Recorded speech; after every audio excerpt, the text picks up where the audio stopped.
Hola chicos, bienvenidos a Blog de Cine, soy Rubén Sánchez Urgorri, ¿vale? Y os voy a presentar hoy esta película, Taxi Driver, de Martin Scorsese, de 1976. Bueno, Martin Scorsese, como sabréis y como iréis sabiendo, durante los vídeos que yo haga, soy un gran fan de Martin Scorsese. Y bueno, Taxi Driver debo decir que es una de mis películas favoritas, ¿vale?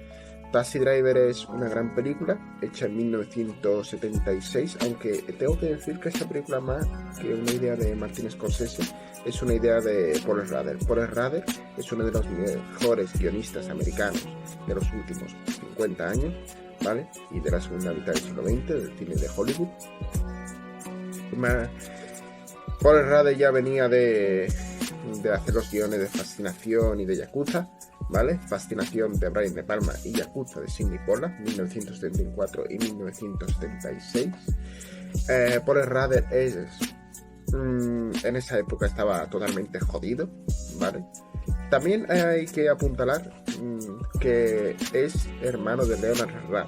Leonard Schrader es es el hermano mayor, creo que, de Paul. Y Leonard también fue el guionista de Yakuza, de Fascinación y de la película El beso de la mujer araña de Héctor Babenco, 1985, con Raúl Julia y William Hurt. Volviendo a Paul Schrader en esa época estaba absolutamente jodido de la cabeza, porque Paul Schrader se había divorciado de su mujer, y también venía de un entorno de niño muy católico, calvinista, que es una rama ultracatólica del catolicismo. Había venido de Michigan, estaba totalmente jodido de la cabeza, traumatizado por todos esos demonios, ¿no? Y recurría al alcohol, a los cines porno, al sexo descontrolado, a la cocaína, a esas cosas tan bonitas, ¿no? Y a través de todo eso, a través de todos esos ingredientes, pues la batidora en su cabeza, pues salió de esa batidora que había en su cabeza, salió Taxi Driver, obviamente. ¿Y Taxi Driver qué es? Pues Taxi Driver es una de las mejores películas de los años 70 y una de las mejores películas de la historia del cine. Llegó también en esa época a Martin Scorsese a la dirección, después ya del éxito de Alicia ya no vive aquí y de Malas calles. Por esa época Martin Scorsese era muy autoexigente consigo mismo, ¿no? Y también estaba muy presionado también por el éxito de esas dos, ¿sabes? Porque muchas veces el éxito también es una bendición, pero también es una perdición, porque te hace presionarte más a ti mismo, ¿no? Y Martin Scorsese estaba muy jodido también la adicto a la cocaína. También la cocaína, si lo recordamos, en esa época era la droga de los ricos, ¿sabes? Y era la droga de la gente famosa. Así que Martin Scorsese llegó a esa película pues totalmente jodido. Y además que la producieron Michael y Julia Phillips también la cocainómana, y bueno, mucho polvo blanco, ¿no? Mucha harina, ¿no? Había por esa época.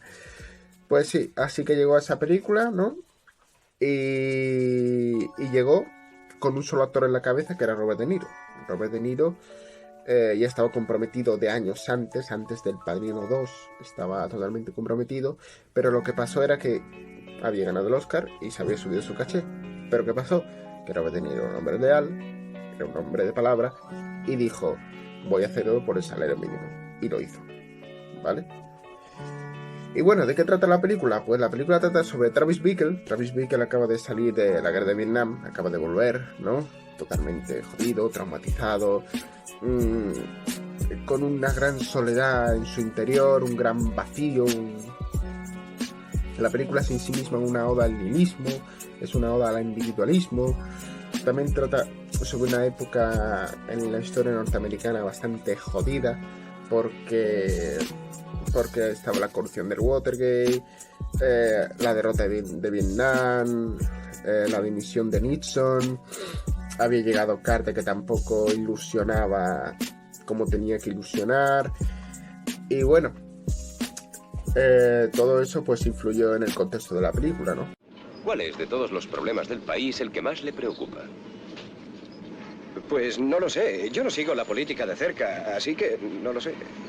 Bien, pero algo habrá. Pues... creo que deberían limpiar un poco la ciudad, porque la verdad es que está hecha una cloaca. También en esa película hay una joven Jodie Foster, que es Iris Stedman, como Iris Stedman, que es la prostituta, la que intenta salvar a Travis. Y también está Sybil Shepherd. Sybil Shepherd era como la actriz, digamos, fetiche de la musa del cine independiente, porque ya había estado con Peter Bogdanovich. Peter Bogdanovich había dirigido la última película y había dirigido Daisy Miller con ella. Y bueno, se consideraba también, pero también se considera un poco gafe porque las películas que había interpretado ella habían sido un fracaso, algo que me parece injusto, pero bueno. Y también se haría famosa luego con Luz de Luna.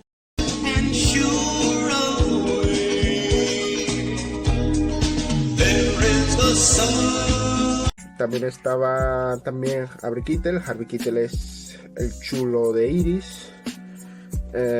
Hace una buena interpretación ahí, no está mucho tiempo en pantalla, pero siempre mostrando ese carisma que tiene Harvey Keitel, ¿no?, en sus películas.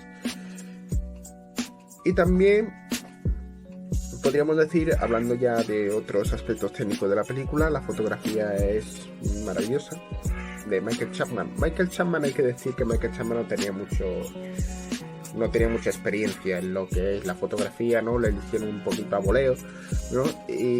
Pero luego se demostró que viendo la película que logró llegar con el tono adecuado, ¿no? Porque si os fijáis, la sangre es como decolorada, ¿no? Porque eso se hizo para que la película no tuviera de calificación de película X, ¿sabes?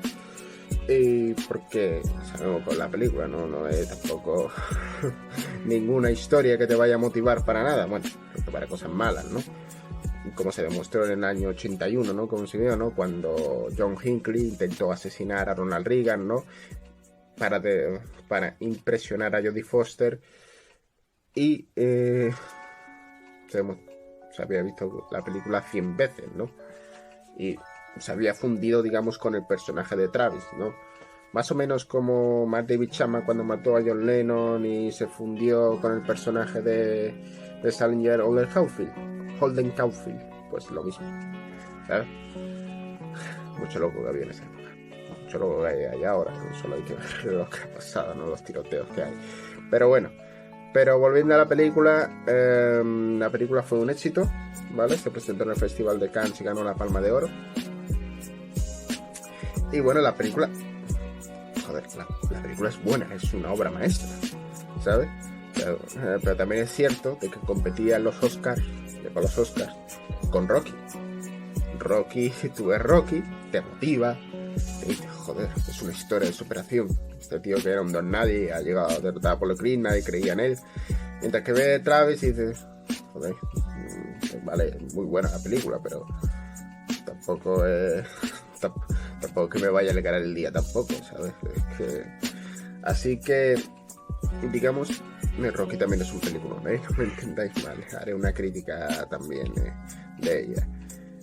Y la película es, digamos, muy diferente. Cuando uno ve a Travis cargándose a todo el mundo con el pelo así a lo mohicano, y cuando uno ve a Rocky, digamos, que va derrotando a Apollo Creed después de todo lo que ha pasado, después ve cómo triunfa, ve cómo las sensaciones son diferentes. Por eso Rocky ganó 5 Oscars, ¿vale? Pero de todas maneras, Taxi Driver está ahí, es una grandísima obra maestra y una de las mejores películas de Martin Scorsese, una de las mejores películas. Y luego también hay que decir que esa película está muy enmarcada en la época del nuevo Hollywood, ¿no? Donde había directores como Hal Ashby, George Lucas, Francis Ford Coppola, había triunfado también Steven Spielberg un año antes con Tiburón, Brian De Palma, por supuesto, un montón, ¿no? de directores, ¿no? Que también con Roman Polanski, también con Chinatown, ¿no? era una época, digamos, que pretendía desconstruir los géneros, ¿no? Porque, ¿de qué género? ¿Qué género es Taxi Driver? ¿Qué es Taxi Driver? ¿Qué género se le podría marcar? El género dramático, sí. Pero en realidad no es una película que tenga un género determinado. No se puede decir que es de suspense, no se puede decir que tampoco un thriller, por supuesto no se puede decir que es una comedia. Pues eso es lo que trataba, ¿no? Por ejemplo, El Padrino 2 o El Padrino era una desconstrucción del género mafioso. O también, por ejemplo, La Conversación también. ¿Qué clase de película es La Conversación? La película de suspense, thriller, pero también era una película que bebía mucho de los años 50 y 60, de películas de Antonioni, de François Truffaut, de Jean-Luc Godard. Eran películas, digamos, que intentaban meter en la industria americana las técnicas de la Nouvelle Vague europea, ¿sabes? Algo así. Y también eso se veía en el estilo de fotografía, porque el estilo de fotografía de las películas estaba Haskell Wexler, estaban Gordon Willis, estaban el propio Michael Jackman. Eran directores oscuros, directores de fotografía que utilizaban una iluminación fría, oscura, ¿sabes? Acorde con las historias que se contaban.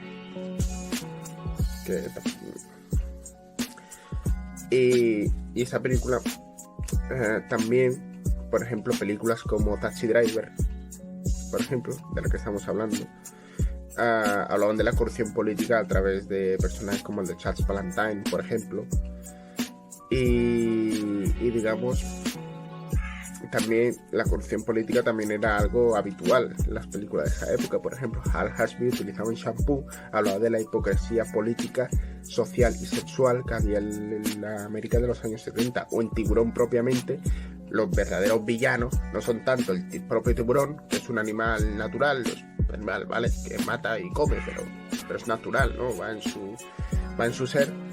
Mientras que hay otro tipo de tiburones que son los del pueblo, que son los alcaldes del pueblo y los negocios del pueblo, que solo quieren dejar abiertas las playas porque les viene mejor económicamente y políticamente, a costa de matar a la gente. Entonces, ¿quién es el verdadero villano ahí?